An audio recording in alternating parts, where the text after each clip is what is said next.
بسم اللہ الرحمن الرحیم۔ دوسرا جو پہلو ہمارے زیر بحث ہے وہ ہے مہنگائی کے اسباب۔ قرآن مجید کو دیکھیں آپ، پورا قرآن کھنگال مارے، دو سبب ہیں جو میرے سامنے آئے ہیں، ممکن ہے کوئی تیسرا ہو تو آپ کومنٹس میں آپ لکھتے ہیں، میری اصلاح ہو جائے گی۔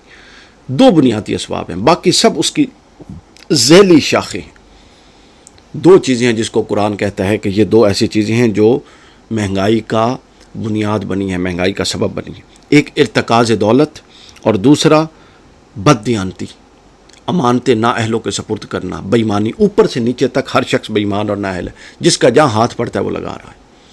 ابھی آپ دیکھیں، یہ اس میں وہ لگائیے گا دو چار وہ پکچرز آپ دیکھ لیں۔ یہ مختلف پارٹیوں کے نام لینے کی ضرورت نہیں ہے، لوگوں کے گھروں پہ جو چھاپے پڑ رہے ہیں، 90 ارب روپیہ، اندازہ کر لیں۔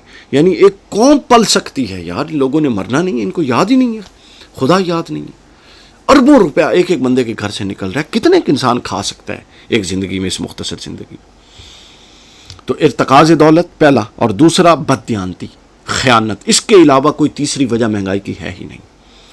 قرآن مجید نے بیان کر دیا، سورہ حشر کی آیت نمبر 7 کہ پورا وہ اللہ تعالیٰ نے بیان کیا کہ جو مال اللہ تعالیٰ نے، وہ مختلف آ رہے تھے نا، بنو قریظہ، بنو نذیر اور فدق اور خیبر اور باقی جگہوں سے جو مال اللہ کے رسول کو حاصل ہوا بستیوں والوں سے، تو فرمایا کہ اے رسول صلی اللہ علیہ وسلم، وہ اللہ اور اس کے رسول کے لیے وہ مال جو حاصل ہوا، ما افا اللہ علی رسولہ من اہل القریٰ فللہ ولرسولہ، وہ اللہ کے لیے جو مال بستیوں والوں سے حاصل ہوا ہے اور اللہ کے رسول کے لیے۔ آپ دیکھیے اللہ نے مال رسول اللہ تک بھی اس کو نہیں رکھا، بلکہ اس کی کیسے ڈسپرسمنٹ فرمائی، تاکہ ارتکاز دولت کا فلسفہ اس کا کو زمین بوس کیا جا سکے۔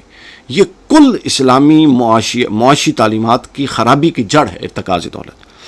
فرمایا فللہ ولرسول ولذی القربہ، اللہ کے لیے، رسول صلی اللہ علیہ وسلم کے لیے اور رسول کے قرابت داروں بنو ہاشم اور بنو عبد المطلب کے لیے۔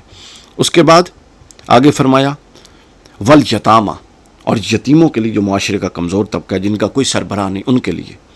والمساکین، اور ان محتاجوں کے لیے جو اپنی بنیادی ضروریات پوری کرنے کوشش کے باوجود نہیں کر پا رہے۔ وابن السبیل، اور مسافروں کے لیے جو کہیں پہ آئے ہیں اتفاقاً کسی ایسے مسئلے میں گر گئے ہیں کہ مالی مشکل آ گئی ہے۔ کہ لا یقون دولتاً بین الاغنیاء منکم، یہ سب کچھ اس لیے ہے کہ دولت، یہ تقسیم اللہ نے اس لیے بیان کیا کہ دولت تمہارے چند اغنیاء، چند رئیسوں اور چند مطلب ایلیٹ کلاس کے ہاتھ میں بند نہ ہو جائے، ارتکاز نہ پا لے۔ اللہ چاہتا ہے کہ دولت تقسیم ہو تاکہ سب کو کچھ نہ کچھ پہنچے۔ یہی اللہ تعالیٰ کا امر ہے، یہی اللہ تعالیٰ کی حکمت ہے۔ یہ پہلی وجہ ہے مہنگائی کی۔ آپ دیکھیں، ایک شخص کے گھر سے چھاپا پڑتا ہے، یہ پچھلے ایک ہفتے میں 3 لوگوں کے، کچھ پیپلز پارٹی کے لوگ ہیں ان کے گھروں میں پڑے ہیں، کچھ ادھر نون لیگ کے لوگ ہیں ان کے گھروں میں پڑے ہیں، اور اربوں روپیہ نکلا ہے، اربوں روپیہ۔ اور سب وہ ذرا جو 2.5 مطلب 1.5 سال میں انہوں نے 90 ارب روپیہ چھاپ دیے۔ سیلنگیں چھت کی ٹوٹ رہی ہیں اور اس کے اوپر باقاعدہ ریکس بنے ہوئے ہیں لوہے کے، جن میں ڈالر اور روپے، لاکھوں کروڑوں روپیہ تھپا وہاں پہ جناب جمع ہوا پڑا ہے۔ یہ خون چوسا ہوا ہے غریب عوام کا، ایک ایک روپے کے بدلے میں ان کو قبر میں اور حشر میں کیا حشر کیا جائے گا ان کا تصور بھی نہیں ہے۔ اس پر آگے بات کریں گے۔ دوسری چیز ہے بددیانتی ہے، امانتیں نااہلوں کے سپرد کرنا ہے پاور کوریڈور سے۔ یعنی امانتیں کن کے سپرد ہو رہی ہیں؟ یہ حکومت، یہ الیکشن کا ڈھونگ ہوتا ہے، اس کے بعد ڈیسائیڈڈ لوگوں کو حکومت چلی جاتی ہے، پھر ایک ڈھونگ ہوتا ہے، پھر ڈیسائیڈڈ لوگوں کو حکومت چلی جاتی ہے۔ یہ ہمارے نظام کا حصہ ہے۔ قرآن مجید نے سورہ النساء کی آیت نمبر 58 میں فرمایا ان اللہ یأمرکم ان تؤدوا الامانات، اللہ تمہیں حکم دیتا ہے کہ امانتیں انہی کے سپرد کرو، الی اہلہا، جو اس کے اہل ہیں، وَإِذَا حَكَمْتُمْ، اور جب فیصلہ کرو، بین الناس، لوگوں میں، ان تحکموا بالعدل، تو عدل سے فیصلہ کرو۔ یعنی یہ عدل جو ہے، اس کو میں نے الگ اس لیے وجہ نہیں گنا چونکہ امانت کا ایک حصہ ہے عدل کرنا، امانت داری کا ایک حصہ ہے، اور عدل کے خلاف ظلم ہے، وہ خیانت کی ایک صورت ہے۔ تو عدل بھی امانت داری کے ضمن میں آتا ہے۔ تو اللہ فرماتے ہیں امانتیں ان کے سپرد کرو جو امانتوں کے اہل ہیں۔ کیا ہمارے معاشرے میں امانتیں اہلوں کے سپرد ہیں؟ ہمارے ہاں تو بڑی بڑی سیٹیں اوپن ریٹ ہوتا ہے۔ وہ ابھی مجھے کوئی لڑکا لطیفہ سنا رہا تھا، وہ کہتا جی 10 لاکھ روپے کا، یہ علی محی الدین نے سنا ہے، 10 لاکھ روپے کا سولر پینل ہے، وہ کہتا ہے 5 لاکھ دے کے آپ اپنا بھائی وابڈا میں لگوا لیں، تو ساری عمر بجلی چوری کریں، پوچھنے والے کوئی نہیں۔ یعنی کمال کی بات نہیں ہوگی. یہاں تو نوکریاں باقاعدہ لوگوں کی جیب میں ہوتی ہیں. اگلے دن میرے ایک دوست کسی نے بینک میں لگنا تھا.